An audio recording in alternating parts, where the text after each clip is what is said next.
importante pra você. Vai ficar muito mais importante na TV. É só dar asas à imaginação, colocar na tela o nosso coração. O impossível ser possível na televisão. Luz, condutora e imaginação. Luz, produtora, imagem e som. Chegou a sua vez de ser a nossa inspiração.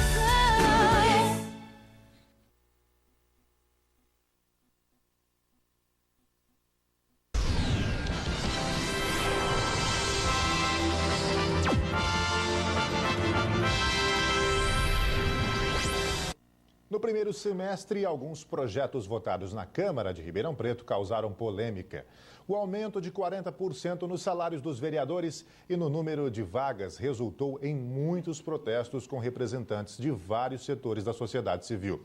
A partir da próxima legislatura, serão 22 parlamentares. Outras discussões, como o Plano Municipal de Resíduos Sólidos, também foram criticadas pela população e por especialistas. Na última sessão, antes do recesso, o projeto mais importante da noite estava na pauta, mas não foi votado. A regulamentação dos outdoors e megalights na Lei Cidade Limpa ficou para agosto, quando os vereadores voltam às atividades. Doutor, essas mobilizações que nós tivemos no primeiro semestre, elas podem dar um novo contorno à vida política de Ribeirão Preto? Não tenha dúvida. O exercício da democracia plena, ela pressupõe indivíduos que participem da vida da sociedade, cobrando dos poderes instituídos uma atitude ética, responsável e cumprindo seus deveres. Quais os deveres princípios da Câmara Legislativa? Fiscalizar o Executivo, elaborar leis e, principalmente, atender às demandas sociais. O parlamento é a correia de transmissão dos interesses da sociedade. Portanto, esses projetos e essa participação popular é fundamental. Nós temos visto movimentos como Wall Street, a Primavera Árabe e Ribeirão Preto, acho que pela primeira vez, Roberto, esteve à frente da mobilização e somente por conta da mobilização os projetos foram alterados, né? Tínhamos lá um aumento de 40% dos vereadores, foi reduzido por conta da participação dos jovens, da sociedade. Tivemos lá a redução de 27 para 22 o número de vereadores para as próximas legislaturas. Portanto, é fundamental essa participação da sociedade. O senhor está falando em ética, mas ética no meio político hoje, o negócio está muito enroscado. Quer dizer, não é moral, né? O problema é ético, o problema é de comportamento ético. E essa mobilização da sociedade vai levar a uma nova ética na política de que maneira? Eu acredito e sou um otimista com relação ao futuro dessa nação. Hoje nós temos um país, nós precisamos construir uma nação. E a nação se constrói com a participação de todos. Por exemplo, o projeto do Ficha Limpa é uma esperança nova. Por quê? Porque políticos, pessoas do bem vão, e isso eu acredito, no futuro começar a participar da vida da política, né? Eu entendo que para o homem público não basta cumprir a lei, ele tem que ter uma retidão de caráter, ele tem que ter uma conduta moral ilibada e a conduta ética. Sou otimista com relação a isso, talvez demore um pouco mais, sempre as coisas acontecem num tempo que a gente gostaria que fosse mais rápido. Mas acredito, Roberto, que estão acontecendo. O senhor acredita e a gente fica também se perguntando por que nós devemos acreditar. Projeto Cidade Limpa, você estabelece o projeto, tem que ser cumprido, que foi votado, muita gente já mexeu na fachada do seu estabelecimento comercial e agora vem aí uma outra discussão para não ser mexido. Vai mexer daqui a pouco, tem 2 anos para mexer. E quem mexeu foi destratado, teve a cidadania arranhada. E aí, esses políticos continuarão? Lamentavelmente, a conduta não é coerente.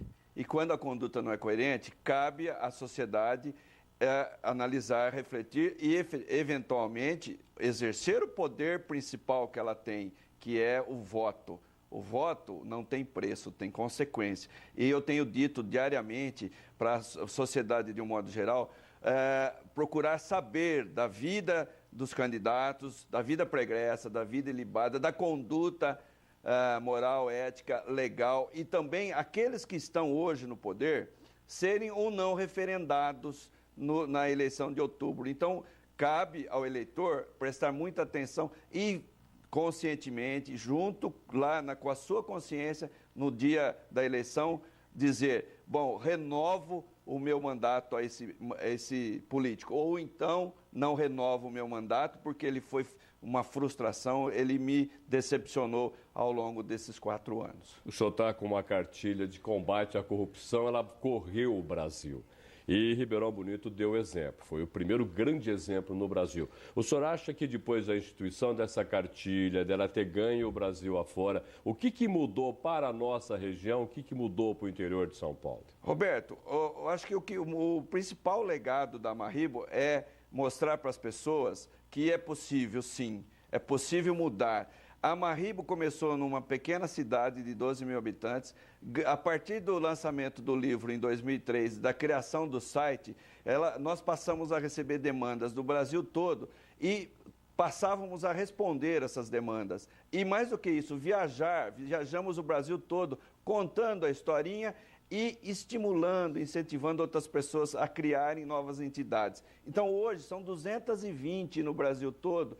Em decorrência desse trabalho, a Amarribo passou a ser a representante da Transparência Internacional no Brasil. Então, assim, essas coisas, têm acontecido coisas e tem sido positivo. A internet tem sido uma ferramenta importante porque a mobilização da sociedade acaba sendo mais ágil e mais rápida.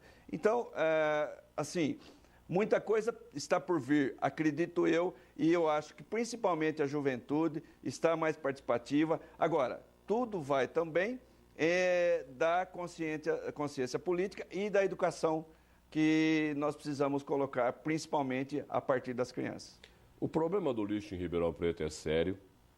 O problema do lixo em várias cidades da região é seríssimo também. O senhor acha que a juventude tem noção do que deveria ser feito para moralizar a coleta do lixo, moralizar o trabalho com o lixo? O senhor acha que a juventude está preparada para ser a força para mudar isso também? A juventude precisa ser orientada. Ela tem o espírito, tem a energia do jovem, mas ela precisa da informação e da orientação legal, técnica, para que aquela força motriz do jovem se transforme efetivamente em ações práticas, né? Hoje, o jovem dessa nova geração está muito mais consciente do que da nossa geração. Então, assim, existe um fermento, precisa efetivamente fazer com que isso cresça e gere frutos positivos no que diz respeito ao meio ambiente, no que diz respeito ao futuro e da sustentabilidade da nação. O movimento que o senhor fez parte, a Amarribo, estava acima de partido político, né?